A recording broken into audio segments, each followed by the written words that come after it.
Saludos a todos y bienvenidos a Espacio Sigua Digital. Mi nombre es Eric Fortunato y conmigo están Carlos Ramírez.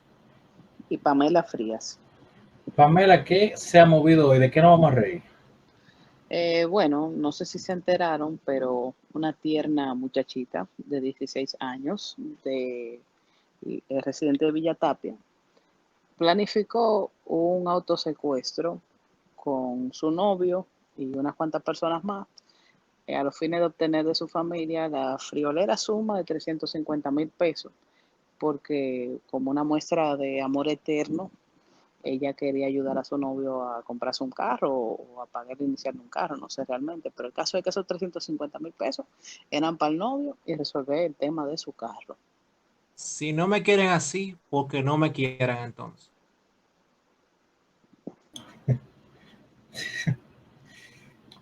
Nuevos estándares en el amor. Sí, no. Si no me van a querer así, que no me quieren. Yo no me interesa. Y que menos de ahí tú no coges, Carlos.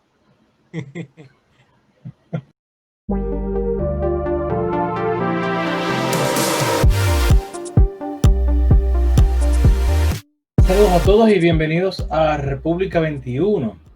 En el episodio anterior hablábamos de la carrera administrativa y la diplomática a raíz de los cambios en designaciones del cuerpo diplomático y otros cambios que todos sabemos que se vienen dando con el nuevo gobierno. Hoy queremos ver dos temas en este segmento. Uno es lo referente a las alianzas público-privadas, la nueva ley que hay alrededor de eso, y lo que se ha hablado en los medios sobre el temor de la privatización de la OMSA, Metro, Teleférico e incluso hasta el INCAD, el Instituto del Cáncer. El segundo tema que vamos a ver en este segmento es el reciente escándalo de la filtración y vulneración de la FinCEN y las transacciones sospechosas de lavado de activos. Lo primero, señores, que yo creo que debemos de hacer es definir qué dice la ley para que todito como que estemos en la misma página de lo que es una alianza público-privada. Y en la ley se definen dos alianzas público-privadas.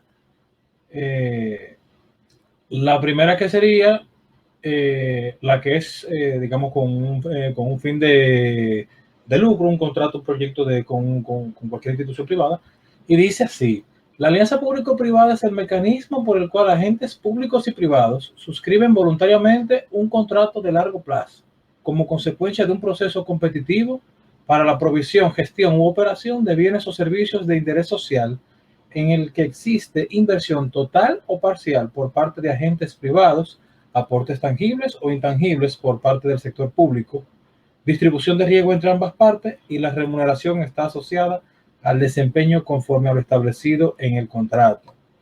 Aquí uno ve en toda esta palabrería que una institución gubernamental hace un acuerdo voluntario con una institución privada y que tendrá la inversión total o parcial del proyecto, y en este proyecto hay lucro, beneficio o remuneración.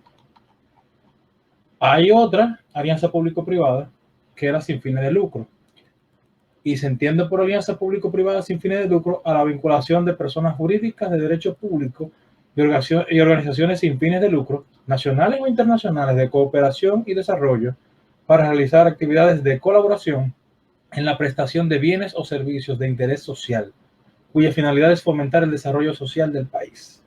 Dicha alianza no reconoce la generación de ningún beneficio financiero. Aquí lo que vemos es una institución gubernamental hace un acuerdo voluntario con una asociación sin fines de lucro, una ONG, sea nacional o internacional, para un proyecto que sea de desarrollo social, y aquí no hay lucro o beneficio económico involucrado. No sé si tengan comentarios para hacer. Es bueno hacer la diferenciación. Hay uno que es para ganar dinero y otro que no. O sea, son dos tipos y en ambos no se está dando un bien público, sino que se está acordando el manejo del mismo o el manejo de un servicio. En esa misma línea, la iniciativa puede ser pública si se origina en un agente público gubernamental, con o sin transferencia de recursos del Estado, como también puede ser de origen privado cuando el agente privado proponga una alianza público-privada. Y es importante también que sepamos que esta ley crea la Dirección General de Alianzas Público-Privadas y hay un Consejo Nacional de Alianzas público-privadas que le toca evaluar y aprobar las iniciativas de este tipo. Hay iniciativas que no le tocan a ese consejo y esas son, dice la ley, es artículo 31, caso de aprobación por el Congreso Nacional de la Alianza Público-Privada. En los casos en que la constitución de una alianza público-privada conlleve de forma firme o contingente la enajenación de bienes del Estado, la afectación de rentas nacionales, la realización de operaciones de crédito público o cuando implique exenciones de impuestos, el contrato correspondiente deberá ser aprobado por el Congreso Nacional según lo estipulado en la Constitución y las leyes. Y tiene dos párrafos. Párrafo 1, que dice: se considera que existe enajenación de bienes del Estado en los casos en que la constitución de una alianza público-privada conlleve la transferencia del derecho de propiedad sobre bienes del Estado de manera definitiva, sin que estos deban retornar al patrimonio del Estado durante la vigencia del contrato o por efecto de su extinción. Y dice el párrafo 2, solo podrá constituirse hipoteca, prenda o garantía real de cualquier especie sobre los bienes del Estado que hayan sido transferidos a favor de las alianzas público-privadas. Eso la gente debería darle para atrás y escucharlo otra vez porque es muy importante ese aspecto. Algo que a mí me pareció cómico, me imagino que la razón de ese artículo, que es el 66, es de la financiación de la dirección, es decir, de la Dirección General de Alianzas Público-Privadas. Me imagino que para evitar como que se tengan dentro del presupuesto nacional tenga que darse una partida para eso y que sea autosostenible esta nueva dirección. Dice así el artículo: de cada contrato suscrito se destinará hasta un máximo de 0.5% del monto total de gasto de capital para ser transferido a la Dirección General de Alianzas Público-Privadas, con el propósito de financiar las actividades de dicha entidad. El monto total se dividirá en cuotas iguales que serán pagadas anualmente durante la vigencia del contrato. Esto me pareció particular porque me lo encontré como quien dice gasto de comisión de todo el proceso de la dirección, pero simplemente un dato interesante que está ahí la financiación. No sé si la financiación completa o parte de la dirección, pero eso es lo que establece la ley para, o por lo menos ese es un artículo que trata el financiamiento de esa dirección. De Eso ahí se parece, puede entender que hasta que no se firmen varios contratos, Sigmund Freud no va a un chele más de lo que es el sueldo y 2 o 3 pesos más que le pusieron. eso parece más gasto de comisión que otra cosa realmente. Bien, entonces, habiendo visto estas cosas, hay una controversia y todos hemos visto la controversia en la prensa. Yo mismo he estado como que, ven acá, pero ¿y cuál es el revuelo? Por los comentarios del actual director de la Dirección de Alianzas Público-Privadas, Sigmund Freud, que sugirió la posibilidad de que los sistemas de transporte masivo, OMSA, metro, teleférico, se capitalizaran y administraran bajo la modalidad de esta nueva ley para mejorar los servicios. Y en una entrevista también manifestó que se daría prioridad a los sectores turismo, comercio, vivienda, agua y construcción de acueductos.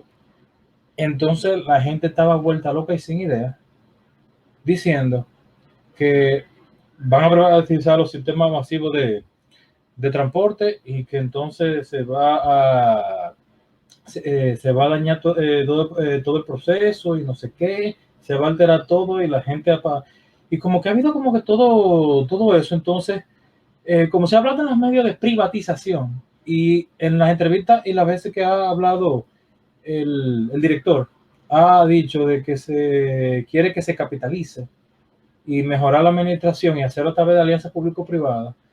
Carlos, sería bueno que tú nos comentes en qué consiste eso de la capitalización de un bien público, de un servicio público, de una empresa estatal, porque que siempre se nos ha vendido esa idea de privatización, sobre todo por lo que ocurrió en el gobierno de Lionel, las EDE, y eso quedó como que en la mente de todo el mundo, el fiasco del modelo neoliberal, y ahora quieren volver a privatizar de nuevo y dárselo a ciertos empresarios que son aliados quizá de este gobierno o de quienes estén ahí en las alianzas público-privadas en la comisión, etcétera. El tema de la capitalización es algo que mucha gente habla y habla, pero poca gente entiende qué es una capitalización y cuál es la diferencia de una privatización. Una privatización es prácticamente que el Estado suscribe esa empresa o ese servicio en un volumen de acciones X y vende todas las acciones a un comprador o licitante que ofrezca el mayor precio. Y ese servicio o ese bien del Estado pasa a ser privado. Una capitalización es que el Estado suscribe unas acciones y le vende una parte al sector privado. Y ese dinero del sector privado pasa a entrar como inversión en ese servicio. Ahora, ese dinero, dependiendo de cuál es el volumen de acciones que el Estado suscriba, podría ser mayoritario, pero podría ser más minoritario. Entonces, en el caso que sea mayoritario, entonces la dirección de esa operación, de esa operación o de ese servicio, pasaría a ser privado, pero con una participación pública. O sea, eso es una empresa capitalizada. O sea, la dirección total no es del sector privado, sino es compartida, ya que en el capital accionario es compartido entre el Estado y el sector privado. En las generadoras, que es el ejemplo que tenemos, se capitalizaron. O sea, teníamos generadoras que eran parte de la CDE y lo que se hizo fue que se separó como si fueran empresas independientes cada generadora. Y entonces el capital privado metió la mayoría de las acciones y tomó la dirección, pero de todas esas empresas reportan de sus dividendos al Estado cada año un porcentaje relativo, o sea, 49%. O sea, que realmente el Estado tiene una participación y el Estado está recibiendo ingresos de esa participación. Y tiene también cierto margen de toma de decisiones sobre esas empresas. O sea, la capitalización no es necesariamente una privatización. Como se hizo aquí, fue básicamente un acuerdo de aposento en donde entraron ese capital privado. O sea, no fue una licitación para ver internacionalmente quién ofrecía la mejor opción y vender totalmente las acciones. Eso hay que aclararlo. Y eso no es lo mismo que las alianzas público-privadas. Hay tres formas de manejar un servicio o un bien. El primero es que sea totalmente privado.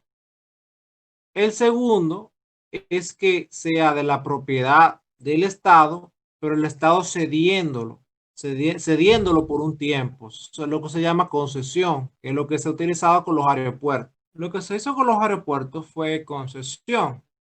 Una concesión es que ese bien el Estado pasa a dejárselo por un tiempo determinado en su manejo al sector privado.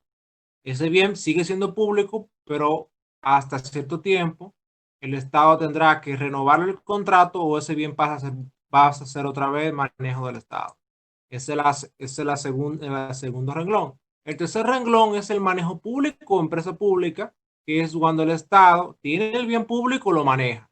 Esto es lo que tenemos con EDESTE, EDESUR, con la CAS, entre otras empresas que son empresas públicas y se manejan de forma pública y el presidente tiene todo el poder de decisión sobre el manejo de esas empresas.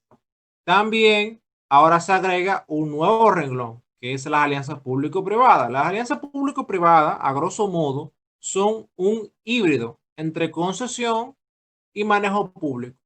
Aquí no se cede totalmente el bien público o el servicio al sector privado en base a un contrato, sino que en un término de una colaboración, por eso el término colaboración público-privada, el sector privado entra conjuntamente con el gobierno o el Estado a tomar decisiones sobre ese servicio y sobre su manejo.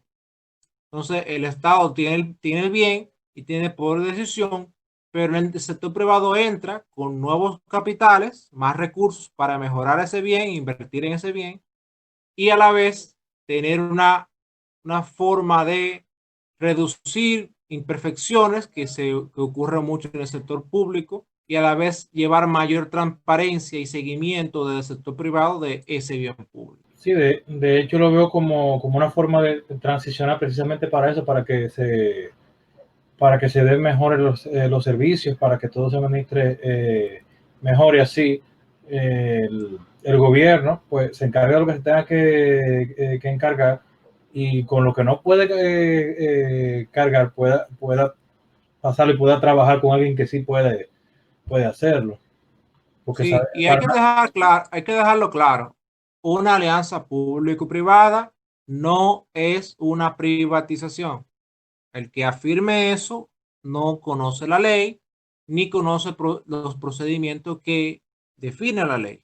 también vimos en los medios, bien reciente, esta semana, que la diputada Iselmari Brito O'Neill, también conocida como Juliana O'Neill, denunció el rumor de la privatización del Instituto del Cáncer Rosa Emilia Sánchez Pérez de Tavares, INCART, para que pase a un patronato. No se sabe si el rumor era para patronato o para qué tipo de administración iba a ser, si se iba a hacer una concesión, si iba a ser algo como Sedimar, como la Plaza de la Salud, si se iba a vender, no se sabe qué se movía ahí. Y según corren los medios de prensa y en las redes sociales, médicos del INCAR también habrían denunciado y expresado quejas ahora y en el pasado. Aún no ha circulado ningún documento, no hay ninguna propuesta, no hay conversación al respecto y como no hay nada que se tenga ahora mismo, lo único que a mí se me ocurre es dejarle a nuestra audiencia que se hagan las siguientes preguntas. ¿A quién beneficiaría este rumor? ¿Qué personas ligadas al sector salud dentro del PLD, PRM y la Fuerza del Pueblo les interesa este instituto? ¿Qué empresarios tienen simpatías con estas tres fuerzas políticas? ¿Qué médico desea dirigir el INCAR? ¿Y quiénes desean pertenecer al Consejo de Administración del INCAR? Esas son las preguntas que yo le dejaría a la audiencia, ya que no contamos con nada a la mano.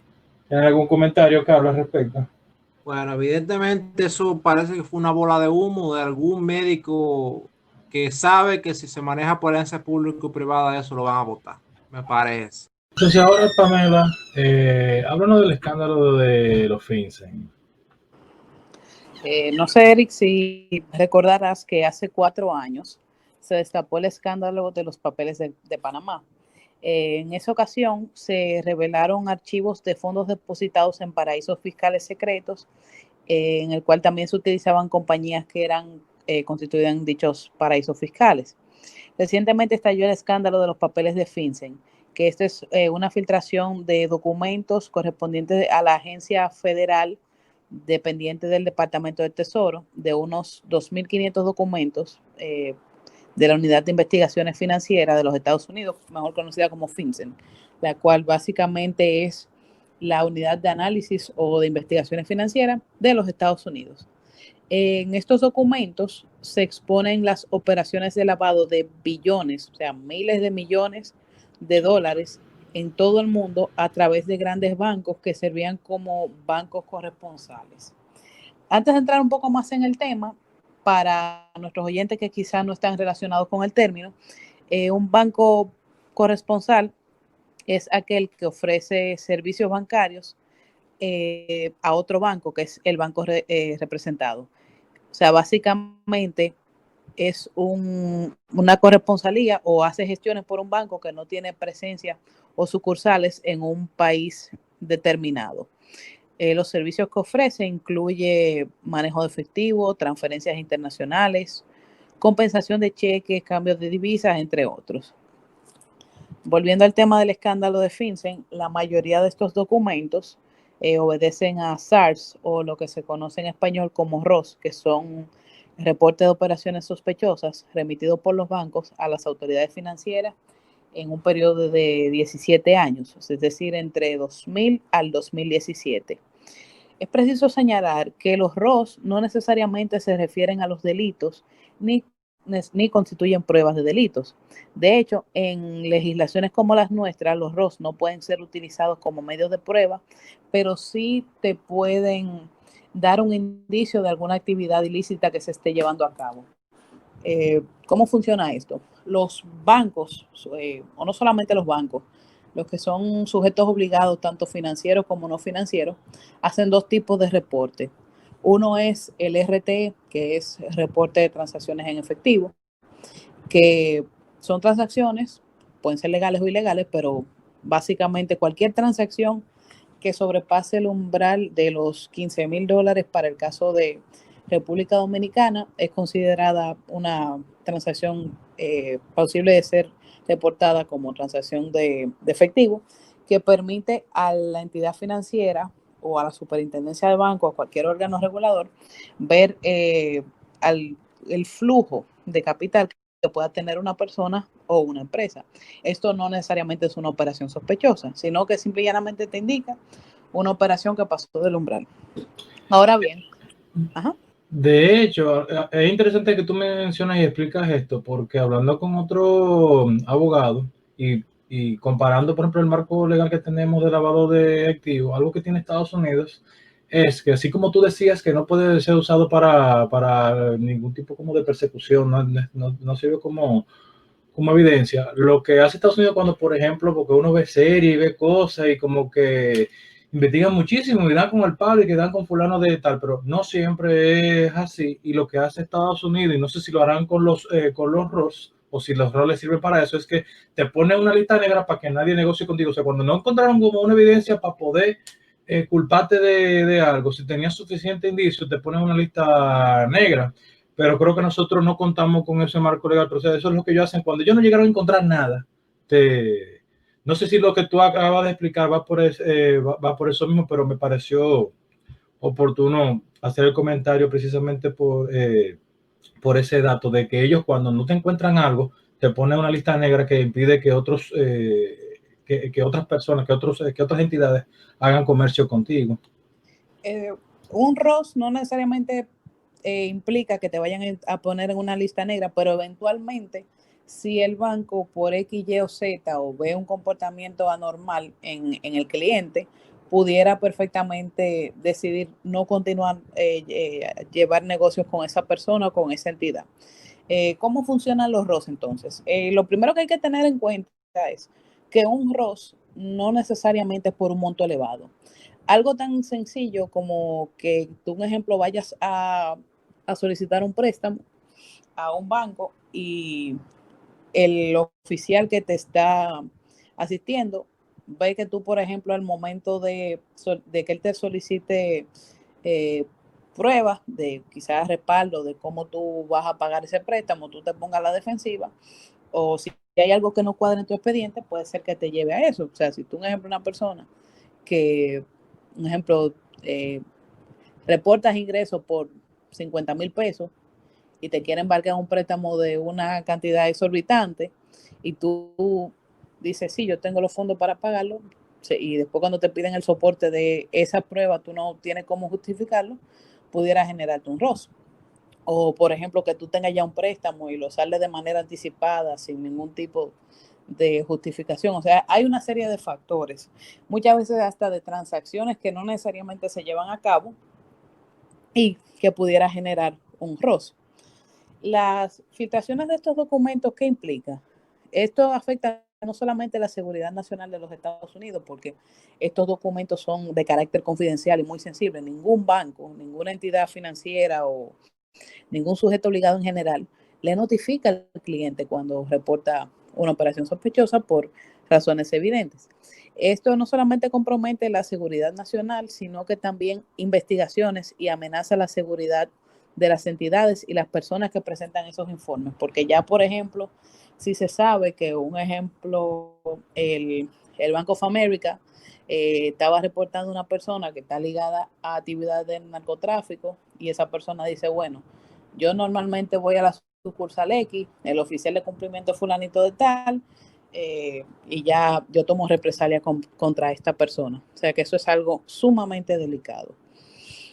Además de que eleva el riesgo de las entidades financieras que están involucradas, pues, y esto pudiera tener repercusiones a nivel económico, porque ya entonces las entidades de los países van a desconfiar porque no hay una seguridad, no hay un seguimiento de los protocolos en en materia de prevención de lavado de activos. Se destacan múltiples actividades sospechosas que involucran a empresas e individuos en los documentos que fueron filtrados, y también genera preguntas sobre el por qué los bancos que reportaron esas actividades no siempre actuaron ante estas preocupaciones, porque no es solamente reportar, o sea, tú haces el reporte, eso se eleva a las autoridades pertinentes, ellos hacen su debida investigación, pero si tú ves que no sea, tú como banco, como entidad financiera, si no ves que se hace nada al respecto y estas transacciones siguen continuando, siguen aumentando, tú lo que debes de cuidarte es entonces y dejar de hacer negocio con esta persona.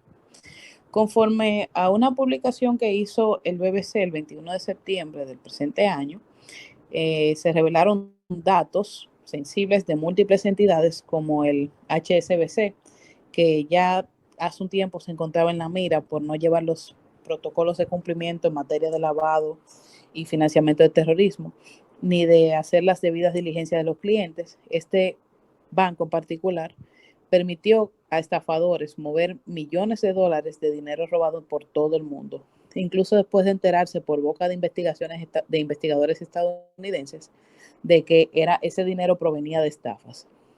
Otro banco que resalta es el JP Morgan, que permitió que una empresa moviera más de 1.000 millones a través de una cuenta en Londres, sin saber quién era el propietario.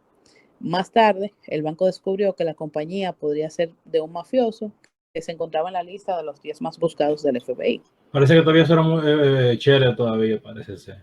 Sí, ellos no, o sea, aquí, por ejemplo, en particular en República Dominicana, ciertas prácticas que habían anteriormente y que a la cual recurren los países que son conocidos como paraísos fiscales, son las famosas acciones al portador, que son que cualquier persona que no está del todo identificada puede ser propietario de acciones dentro de una compañía. Por eso es que parte de los procesos de debida diligencia es determinar de manera fehaciente quién es el propietario de la compañía. Hay dos tipos de propietarios. Están los que aparecen en los documentos y el que se conoce como beneficiario final por control efectivo, que es una persona que aunque no necesariamente tenga una gran cantidad de acciones, pero sí tiene muchas facultades dentro de lo que es el manejo, la administración, la gestión de la empresa como tal. También se encontró evidencia de que uno de los socios más cercanos del presidente de Rusia, Vladimir Putin, utilizó el Barclays Bank en Londres para evitar sanciones que estaban destinadas a impedir que usara los servicios financieros en Occidente. Parte del efectivo se utilizó para comprar obras de arte, que es una forma conocida de lavado de activos.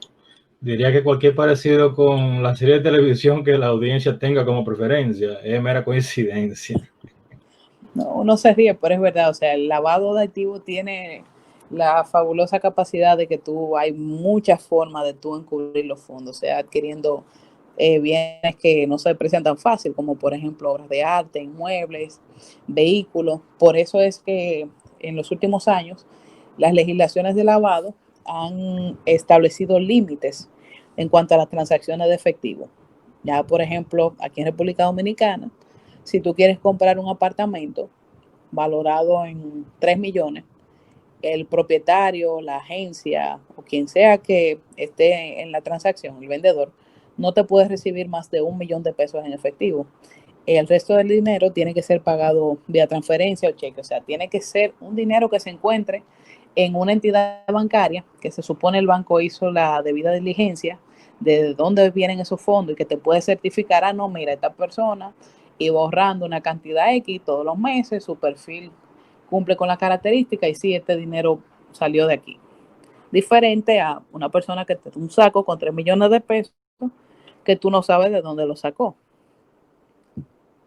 Estas filtraciones no involucran solamente a bancos o entidades en Europa, también entidades que se encuentran en Asia y en Medio Oriente.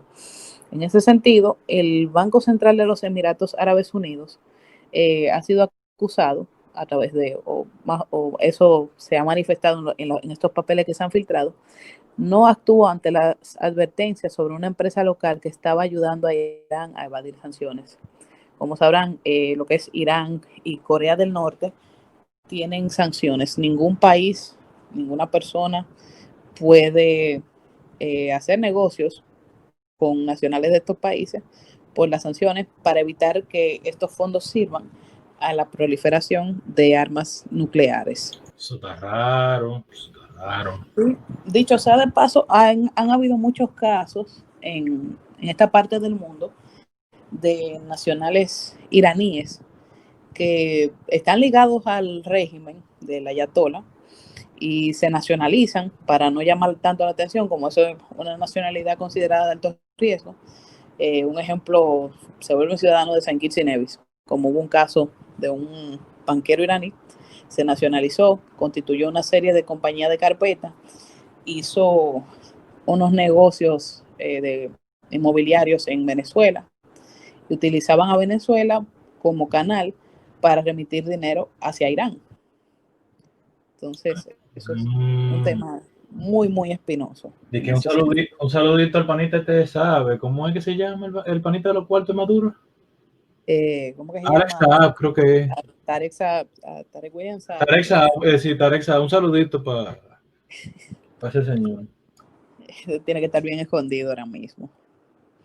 Nada más. También el Deutsche Bank movió dinero sucio de lavadores de dinero del crimen organizado, terroristas y narcotraficantes. El Standard Chartered también movió efectivo para el Arab Bank durante más de una década, después de que cuentas de clientes en el Banco Jordano se utilizaran para financiar actividades terroristas. Se supone que eso eran cuentas que se inhabilitaban, tan pronto tú detectas una persona involucrada en actividades terroristas o financiando terrorismo, lo que procede es cerrar la cuenta, pero siempre buscan un testaferro u otra vía para burlar los controles sin que ellos se vean involucrados directamente y seguir con sus actividades de financiamiento. Cónchale, pero... Y después se quejan cuando lo van en contra. Sí, ya lo saben. Mucha gente a veces cree que los bancos piden mucha información porque sí o porque son necios, y entiendo que a veces es muy incómodo, más para quien ha ganado su dinero honradamente, que dice, pero ven acá, esta gente tratan a uno como si fuera un delincuente, pero es para tratar en la medida de lo posible evitar este tipo de situaciones, porque siempre buscan cómo burlar el sistema para cuestiones de lavado y financiamiento de terrorismo. Lo que no sabemos si ya ha cambiado el asunto un poco con las leyes de lavado, y si también le preguntan a la gente que tiene mucho cuarto para invertir, si ya le están preguntando, si siguen pasándolo un cuartico, vamos a invitarte una tacita de café porque tú quieres invertir. O sea, no sé cómo no tengo ese nivel de cuarto para invertir, no sé. Mira, en verdad con la ley de lavado sí se ha endurecido bastante los procesos de prevención, el tema del conozca a su cliente, la debida diligencia, y ha resultado un poco engorroso para los clientes y también para los oficiales de cuenta, porque ellos le ponen metas, necesitan captar fondos para la entidad bancaria, pero entonces, vamos a decir, por todas las regulaciones que hay ahora con los procesos, se les dificulta a veces, o los clientes no quieren agotar estos procedimientos porque dicen qué tantos requisitos que están pidiendo para algo tan sencillo, y a veces son transacciones de montos no tan significativos, pero que igual hay que agotar esos procedimientos. Nosotros como país, la República Dominicana, no nos libramos tampoco de figurar en los archivos de FinCEN. En lo que nos concierne, aparecemos en por lo menos 7 reportes con pagos a través de remesadoras o transacciones bancarias, aunque esta cifra no incluye las empresas offshore que no tienen dirección en el territorio nacional, pero están vinculadas al país. En ese sentido, los reportes que más llaman la atención son los vinculados a Odebrecht, que como sabemos es un caso que está muy activo últimamente.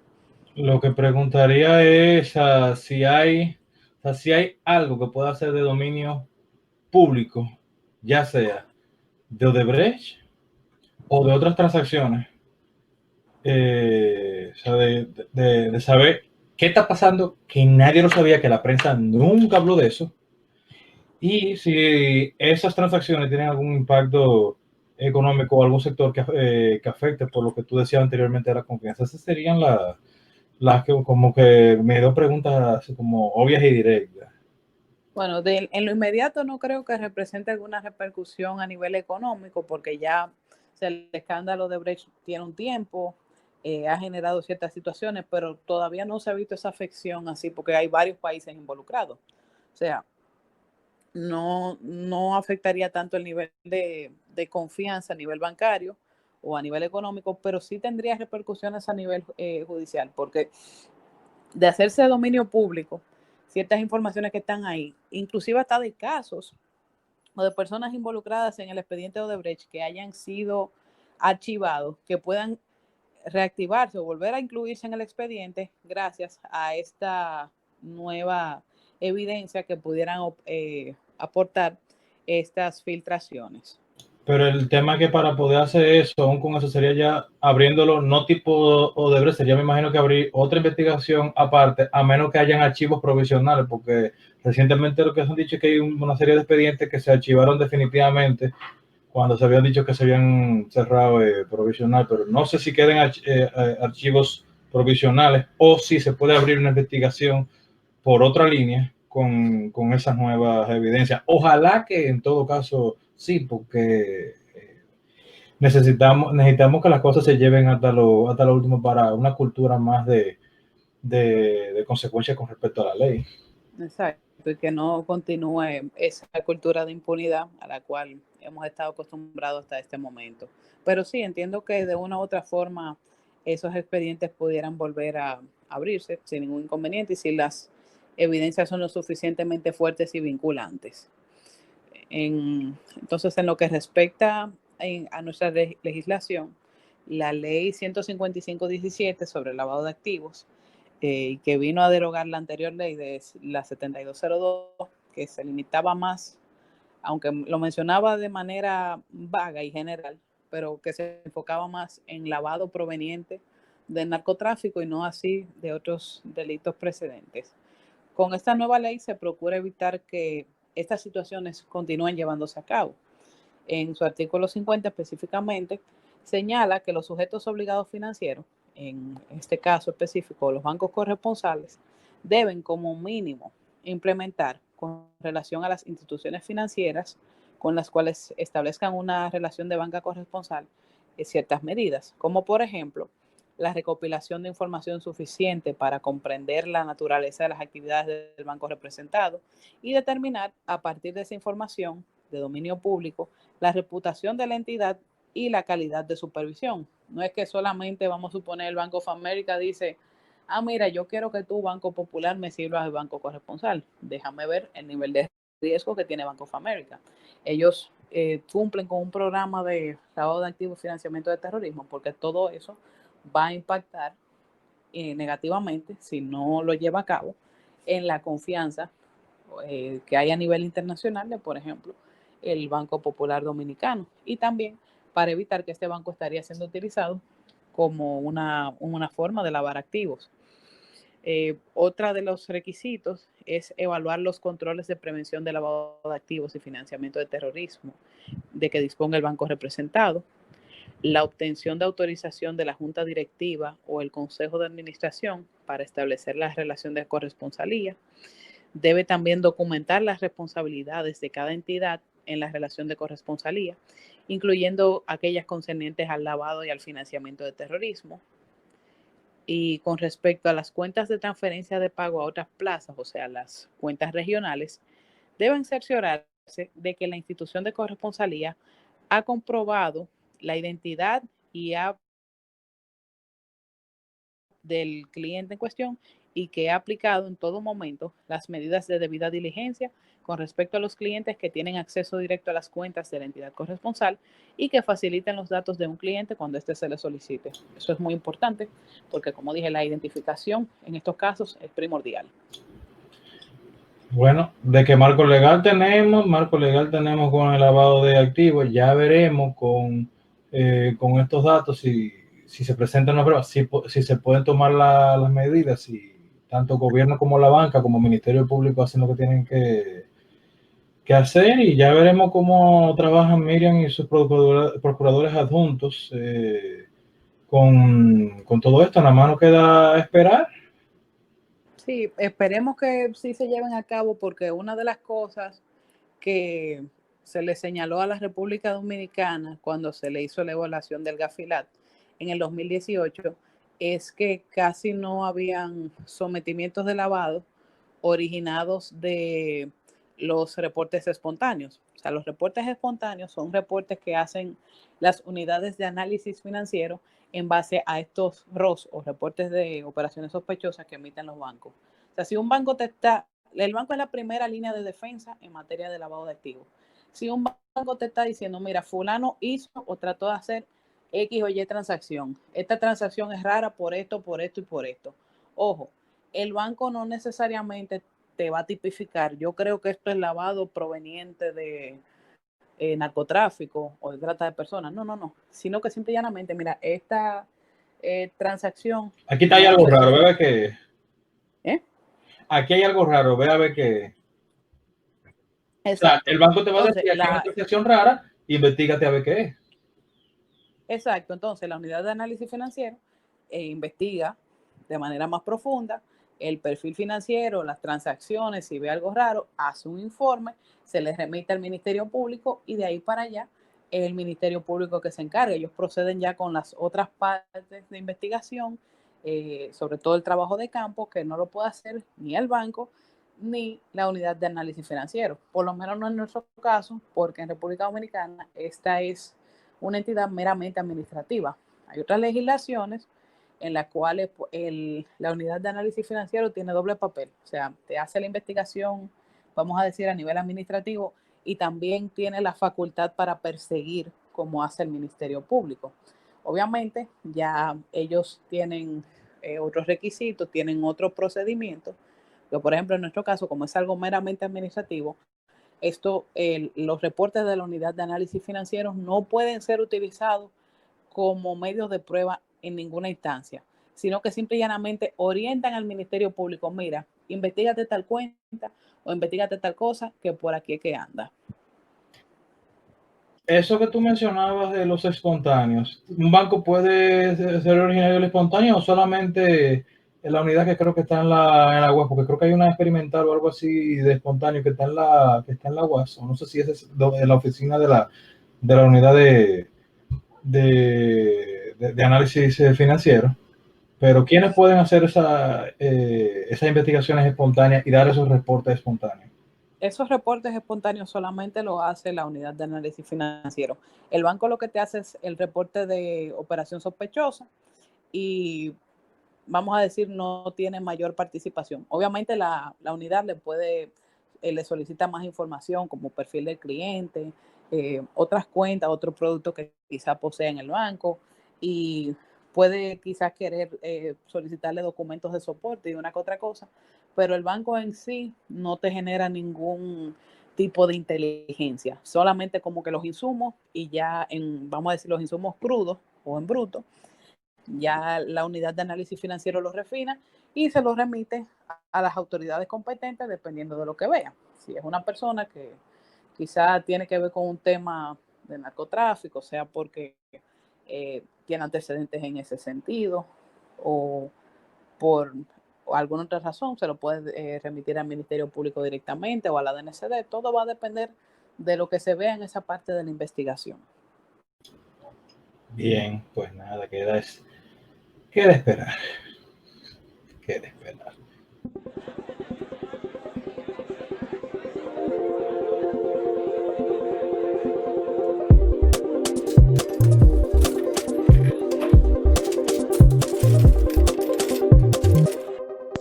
Saludos a todos, bienvenidos a Bagatela, en donde cada 2 semanas trataremos de traer un tema de interés económico y financiero, nacional o internacional, y tratarlo de forma llana y que todos entiendan el fondo y las implicaciones del mismo. En el episodio anterior hablamos sobre Suecia, cómo recauda el Estado y cómo es pagar impuestos allá. Hoy vamos a profundizar con un tema que nunca ha dejado de ser de interés para la economía desde que Adam Smith publicara La riqueza de las naciones en 1776. La pobreza. Eric, ¿qué es la pobreza? Bueno, Carlos, yo entiendo que la pobreza en estos términos así sería que la gente la gente esté cobrando en un rango de $1 de $1 a $5 diarios, de $1 a $3 diarios, que eso no le dé para nada, porque ya según el Banco Mundial y demás organizaciones, menos de $1 diario es indigencia, pero va por ahí. O sea, tú estás cobrando que tú no puedes vivir. Con lo que tú cobras, tú no puedes vivir, y entonces eso es pobreza en estos términos Sí, materiales. esa es la definición de pobreza que se usa muy frecuente, que es de línea de pobreza. O sea, cuando hablamos de pobreza, podemos hablar de muchas cosas. Actualmente existen distintas mediciones, desde línea de pobreza, que es la que tú te referiste, donde se traza una línea de ingresos necesarios para cubrir una canasta de bienes que se considera elemental. También está la metodología de las necesidades básicas y satisfechas, que se centra en las carencias de infraestructuras físicas y sociales básicas para vivir. También está el método integrado de medición de la pobreza, que toma en cuenta las dos anteriores. Otro método está el índice de la pobreza humana, que se define como un indicador compuesto que mide las privaciones en tres dimensiones básicas del índice de desarrollo humano, que son vida sana, larga y estándar decente de vida. Y tenemos otras mediciones de pobreza relativa al ingreso medio de un área geográfica determinada. Lo cierto es que todas las mediciones de pobreza son hasta cierto punto arbitrarias, ya que parten de una idea preconcebida de lo que es pobreza, o incluso podrían ignorar la percepción que tiene un sujeto en particular sobre su calidad de vida. Es decir, alguien calificado como no pobre que se ve a sí mismo como pobre, o alguien clasificado como pobre sin sentirse así. Ahora, Eric, ¿por qué tú crees que pasa esto, que es arbitrario? O sea, porque al final como que estas definiciones de pobreza son arbitrarias. Bueno, Carlos, porque como hay distintos tipos de pobreza y ni siquiera nos hemos metido porque no es tanto el área, para un problema tú tienes que poder medirlo. Si tú no tienes algo para medirlo y para tú poder hacer un presupuesto, tomar una estrategia, entonces por eso hay tantas cosas arbitrarias para tú poder decir que hiciste algo para tratar de luchar contra la pobreza. Y si tú dices que tú tienes una línea de pobreza o que fulano no tiene acceso a este bien, por lo menos eso te da una línea a ti de qué hacer. Pero hay gente que puede sentirse satisfecho con lo que tiene, su forma de vida, y por esa, digamos, por esa inteligencia emocional que sabe cómo va a resolver, no se considera a sí mismo pobre, aunque quizá no cobre, aunque sí, quizá no tenga el acceso, porque él resuelve y él se... Ojo, no que se conforma, porque hay gente que puede conformarse, ni siquiera avanza en su vida, pero hay gente que también que se contenta, que es diferente de conformarse. Pero ya todo eso entra en todo una panorama que va más allá de simplemente el marco normal económico en el que uno habla. Por eso es que tú ves que se hacen tantas arbitrariedades, porque algo hay que hacer, y para tú hacerlo tienes que ver cómo lo va a medir. Algo que, por ejemplo, que sea como yo me siento, si yo me siento satisfecho, no lo voy a poder medir. Sí, concretamente entra un aspecto subjetivo ahí. Ahora, realmente es arbitrario porque lo normal en la historia ha sido la pobreza. Una condición muy básica de vida atada a las posibilidades del medio que te rodea casi ha sido la norma en toda la prehistoria e historia. Apenas cuando los grupos humanos se aglomeran en asentamientos más compactos y empezó la vida urbana, lo más que se creó fue la nobleza o la clase dirigente. Esto desde Babilonia hasta ya tiempo después del encuentro de Europa con América, era básicamente la normalidad. O sea, Eric, siendo Eric la pobreza una normalidad en la historia y la vida más holgada con capacidad de resistir los embates del medio ambiente, una excepción, ¿qué hizo que esta tendencia cambiara? ¿Qué tú crees que hizo que esto cambiara? El, no, como tú estabas diciendo, eso de tanto, tanto la gente que se mudaba hacia las ciudades, como también el desarrollo tecnológico. Sí, cierto, el desarrollo tecnológico es lo que entra en juego. Ahora, realmente este punto de giro en la historia se produjo por una revolución de las instituciones y la cultura. Y el disparo de inicio de esta revolución en la cultura, la ciencia y las instituciones se puede ubicar en Inglaterra durante el reinado de Isabel I de la dinastía de los Tudor, con el filósofo inglés Francis Bacon. Bacon, creador de la teoría de la inducción, fue el primero en prometer que la liberación de la humanidad se lograba a través del conocimiento. Según él, a través de la ciencia el hombre alcanzaría la felicidad, un futuro esplendoroso logrando superar, entre otros, los males de la pobreza.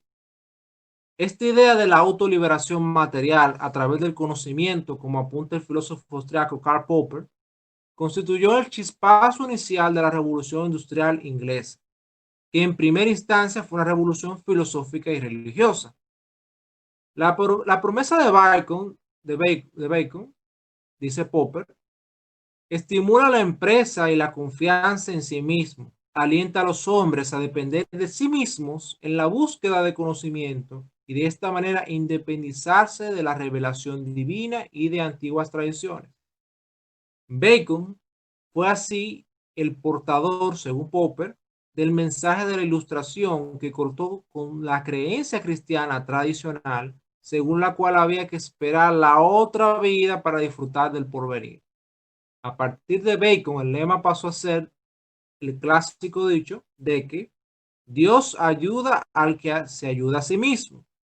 La promesa de poder y riqueza estaba hecha y la civilización europea la asumió extendiéndose en el mundo entero. Este rompimiento con la idea de la pobreza y el trabajo era un castigo divino, que no es algo único del cristianismo, sino que algo común en diferentes religiones. Asimismo, como la mirada con recelo hacia quienes producto de su ingenio habían logrado riqueza, ya que tenían riqueza, les sería difícil entrar al paraíso. O sea, la idea de que los ricos es más fácil entrar un camello por la punta de una aguja que los ricos al reino de Dios. Básicamente esa es la idea. Y lo de Bacon rompe con eso. O sea, y rompe con eso porque se entendía con ese precepto religioso que al contrario, que eran los pobres los que tenían el camino al cielo. Entonces, eso era tanto así que algunas órdenes religiosas hacían un voto de pobreza. O sea, no buscaba mejorar su condición, sino buscaba quedar la pobreza. Y es romper con esta línea de pensamiento que permite que las personas entonces se conviertan en dueños de su propio destino y luchen por un mañana más promisorio. Eric, en la época de Bacon, ¿cuál tú crees que era el índice de pobreza en el mundo? Bueno, tiene que haber más de un 80% de pobres de lo que estaban viviendo. Bueno, te acercaste mucho. O sea, se tienen diferentes estimados, pero el consenso académico es que iba por el orden del 90 al 95% de la población mundial para el año 1561, que fue el año que nació Bacon. La renta media de Inglaterra, para que tengan idea, a los valores de hoy serían unas 1.185 libras esterlinas. 100 años después de la muerte de Bacon, esta renta media era 1.805 libras, o sea, un cambio de un 150%, era 150% el valor del momento de su nacimiento. Esto para ponerlo en perspectiva, para que entiendan qué cambio tan disruptivo, de 1270 al año en que nace Bacon, el crecimiento del PIB per cápita fue menor que ese periodo. O sea, un periodo mucho más extenso de tiempo, en donde incluso se incluye el descubrimiento de América o el encuentro de América con Europa. Tuvo un crecimiento mucho menor que el crecimiento después de que las ideas de Bacon revolucionan la sociedad e inician la revolución industrial. Eric, ¿tú crees que estas ideas de Bacon trascienden a otros ámbitos de la vida? Claro que sí, porque si recordamos toda la etapa que pasó después de Francis Bacon y eso de la ilustración y el asunto de buscar conocimiento, inclusive en la misma etapa del pensamiento religioso que tú mencionas, acuérdate que estuvo el tema de la reforma protestante y en ese proceso muchas ideas cambiaron para poder afectar todas las áreas productivas de la vida y de tú buscar algo más racional y al mismo tiempo como que darle una visión de progreso, una visión de avance y demás a cada una de las áreas de la ciencia, a cada una de las áreas de la vida. Decir que sí, claro que trascendió porque el mismo aspecto religioso cambió por completo y el trabajo no se vio como un castigo, sino que se trabajaba para darle la gloria a Dios y demás. Así que claro que sí, que la búsqueda del conocimiento y el tú pensar, tú puedes pensar ahora en más soluciones. La cultura cambió. En ese mismo sentido, arte para poder presentar la belleza y más libertad, etcétera. Así que sí, y sobre todo tú cambió en el hecho de que si alguien no quería que tú conocieras de algo, la gente comenzó a romper con eso, porque ¿por qué cohibir a la gente de poder aprender algo y desarrollarse en algo? Y eso también comenzó a romper muchas estructuras jerárquicas que no permitían a la gente estudiar, aprender y desarrollarse en el talento, las cosas que quisiera. Claro que sí, que eso que trascendió a todas las áreas de la vida. Ahora, yo me atrevería a decir algo más.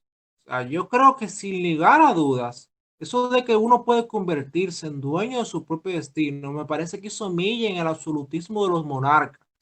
Si la gente es dueño de su propio destino, ¿por qué debe obedecer sin resistencia al rey? Uno se podría preguntar.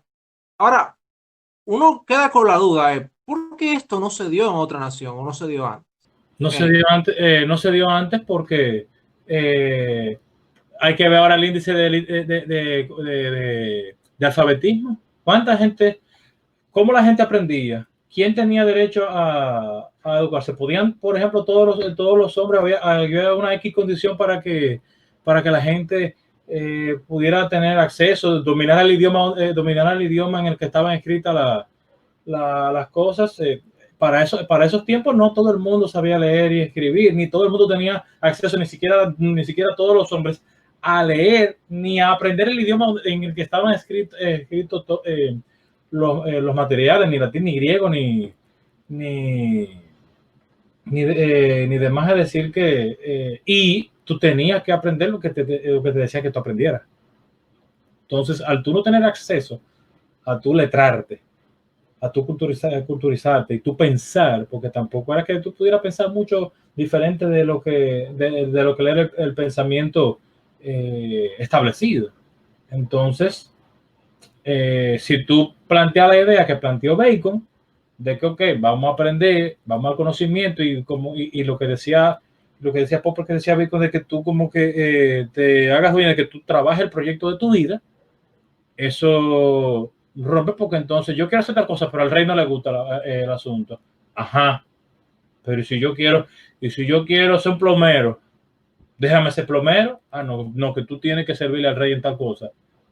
Eso obviamente que no se podía dar antes porque no proliferaba todo ese conocimiento y esas ideas no proliferaban y no todo el mundo tenía acceso a esa idea y tú me O sea, corriges. tú te decantas más por la teoría de que la alfabetización en Inglaterra fue que favoreció ese proceso. A menos que ya todo el mundo hubiese alfabetizado y leyendo y escribiendo alguna que otra que sea poema.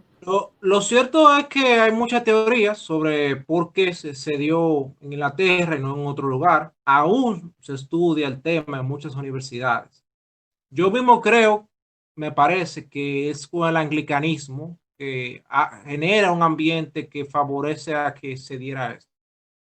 Justamente eso se da en el reinado de Isabel I de la dinastía de Tudor, que era justamente hija de Enrique VIII, que era que había impuesto el anglicanismo rompiendo con Roma. La hermana de Isabel I, ella quiso volver al catolicismo en Inglaterra, pero luego su hermana que le sucedió volvió a imponer el anglicanismo con toda fuerza, y de ahí para adelante eso dio.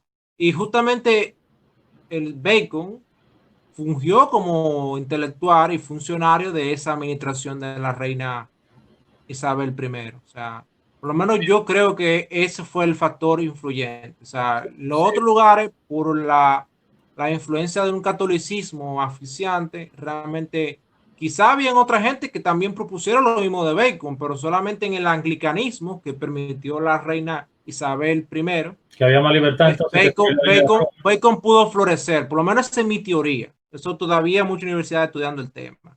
Lo cierto es que sin lugar a dudas la revolución industrial rompe con lo que era normal en la historia humana, creando un nuevo paradigma en donde lo normal era la evolución y el estancamiento un mal a combatir. Ahora, Eric, aún no queda por definir qué es pobreza. ¿Cómo tú lo medirías? como habíamos hablado antes, hay varios factores. Yo diría que primero, antes de tú ver cómo se va a medir, qué tú quieres medir. Porque como hay gente que piensa distinto y, puede, y puede ser bastante creativo para salir de su problema, yo te diría más, vamos a medir qué tan creativa la gente para salir de su situación y si está consciente de su situación y maneras de cómo salir de su situación, más que medir qué tanta pobreza tiene esa persona. Sí. Ahora, algunos autores prefieren medir la relativa a la renta media. O sea, es decir, de si tomamos todas las rentas de un país y las dividimos entre sus ciudadanos, ese número, entre dos, gane menos de ahí, se considera pobre. Eso es un planteamiento que lo hacen muchos autores. Yo me ubico más o menos cerca de este planteamiento. Realmente alguien que gane la mitad de la media de su país, muy difícil no se ve a sí mismo como pobre. También existe otro acercamiento en donde los gastos por la alimentación corresponden a menos del 40 o 30% de la renta. Esto es también otro acercamiento respecto a que alguien que ya dejó de ser pobre no gasta más del 40% de su salario en comida. O sea, ya dispone para otros bienes y efectivamente esa disposición es expresada en un gasto. Ahora, referente a la evolución de las distintas líneas de pobreza y mediciones, o sea, si tomamos todas las mediciones que existen de pobreza, si tomamos todas, es evidente que la pobreza disminuye de forma cada vez más acelerada y todo durante un plazo en que la población se multiplicó. Todo un dolor de cabeza para el viejo Malthus, que casi como profecía apocalíptica veía un problema con la evolución geométrica de la demografía y aritmética de la producción. Lo que no vio Malthus es que, como decía Bacon, el conocimiento es poder. Y es con ese poder que vía la innovación, la producción puede evolucionar de forma geométrica.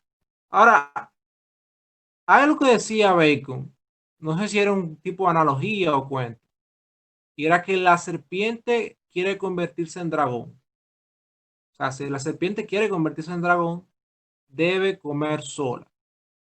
Trayendo esto al tema de la pobreza, ¿qué aplicación podríamos darle, Eric? Yo entiendo que eso es, si tú quieres avanzar, tú tienes que bollar la yuca. Sí, Ahí te va a ayudar. definitivamente, suena muy a eso. Ahora, sin lugar a duda, que todos los seres humanos a lo largo del globo sean dueños de su propio destino, por lo menos lo que yo entiendo que quiere es tomando ese tipo de historia mitológica a la pobreza. Si todos los seres humanos en el mundo son dueños de su propio destino, y eso se da conjuntamente con la expansión del conocimiento y la libertad de seguir sus proyectos de vida, esos son elementos esenciales para la eliminación de la pobreza y que la misma solo quede en la historia comparable con la época de las cavernas. Ahora, no se preguntaría, ¿se está disminuyendo la pobreza? Cada vez hay más gente que puede disponer de recursos y hacer más cosas. Incluso en los países que anteriormente parecía imposible, ya actualmente han disminuido muchísimo la pobreza.